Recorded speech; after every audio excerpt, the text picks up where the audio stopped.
Good morning. Today we are starting chapter 12. So chapter 12 we'll be talking about similarity. So the first thing we're going to do real quick is examine what similarity means. So last semester you talked about congruent figures. Congruent figures were exactly the same, meaning the same size angles and the same size sides. With similar figures, our corresponding angles of similar figures are congruent, so the same as last semester. Okay, except our corresponding sides of similar figures are now going to be proportional. The ratio of the length of two corresponding sides is the scale factor. Okay, what in the world are we talking about? So if we look here at these two shapes would be similar. Okay, why is that? Well, if we look here at AB here has a distance right there of 2. Okay, LM is the side that matches up with that. That has a distance of 4. Okay. In the same way here, BC on the side is 2, MN, that is a distance of 4, so it's doubled each time. Likewise, DC, 1, 2, 3, if we double it, 1, 2, 3, 4, 5, 6. Now you might say, well, it's harder to tell on this one, but look at it. It goes up 1, 2 over 1. This one goes up 1, 2, 3, 4 over 2, so it's still doubled. Okay, since it's doubled every single spot, this would have a consistent scale factor. Now, to find our scale factor, scale factor is going to be whatever our result is divided by our initial. Now, what do I mean by that?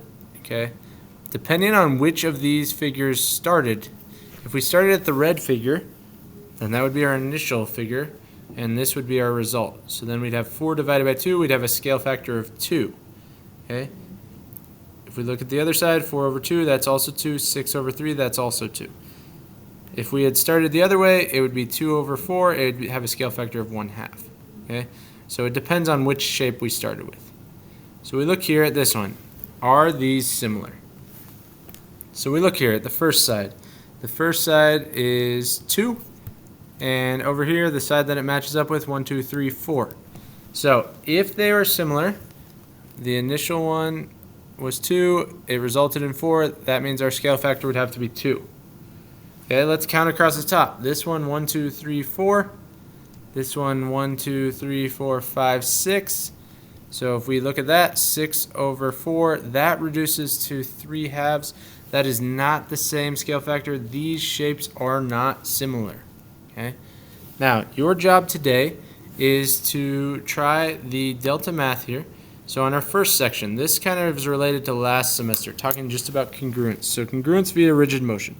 We look here, it tells us, I'll show you an example of each type of problem here. It says you start at figure O, on to figure P, and so it starts by reflecting. It reflects, and then it slides. Slide is a translation. So a reflection over the y-axis here, because it was on the right side, now it's on the left, followed by a translation. It slides down. Okay, and how much does it slide down? We can count any point here. So 1, 2, 3, 4, 5 is how far it slides down. Okay. Meanwhile, it says the two figures are or are not congruent. And if we look here, the size never changed. If the size doesn't change, so things like rotations, reflections, and translations, the size doesn't change. It's just going to be congruent. A dilation is when it is similar instead because the size changes, but it will be proportional. So the two figures are congruent because only rigid motions are used to map figure O onto P. All right, so that's how we do that first one. So if we look here at this one, the first thing that happens, it gets bigger. It's a dilation, and then it's a reflection. So a dilation, and our scale factor here, the first one was 1, 2, 3 right there. When we look at the size that it matches up with, 1, 2, 3, 4, 5, 6. So from 3 to 6, it gets doubled. So it's scale factor of 2, followed by a reflection. This time it's over the x-axis. Now, are these figures congruent? They are not congruent because non-rigid motions are used. So these two shapes would be similar they are proportional to each other and their angles are congruent, but they would not be the same as each other. They are not congruent. So that's how we do the first section here. Okay. The second section, this section, we got two shapes that are similar, and we want to know from figure 1 to 2, if they're similar, which angle does angle E match up with? So E right here, you're going to kind of have to visualize to get from figure 1 onto 2, you'd have to reflect and slide. Okay. A reflection and a translation, and then also a dilation. It'd have to get stretched bigger. But either way, if you look here, if we reflect it over, E will match up here with Q.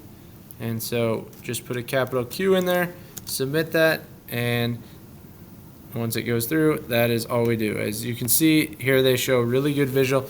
Delta Math has some really good visuals. So if you miss one, it's okay. Just try to look at the mistake, learn from it, and continue. Okay? And then finally, on this last section, we want to know, are these congruent, similar, or neither? So we look at the shapes right off the bat. You can probably tell they look congruent. Okay, how could we get from one to the other? So these two figures, it is congruent because rigid motion can be used. If it's congruent, then it is similar because rigid motion and dilation can be used. Okay. Now the scale factor, if it's congruent, that means the scale factor has to be 1 every time. Okay, let's see if we can show one that's not congruent. Hopefully the next one is not congruent. And okay, we got what we wanted. So here we look. To get from here to here, it's not congruent. You can clearly see they're not the same size. Okay, so it is not congruent because you would have to use dilation, so it cannot be done with rigid motion. Okay, now let's check, is it similar? So if we look here, it says we're starting at A, B, C, D. So we're starting here. The side is 1, 2, 3, 4. We would reflect it and it'd slide and also shrink, and it goes from 1, 2, 3, 4 down to 1, 2, 3. Now if you remember over here for scale factor, our scale factor is the result divided by the initial.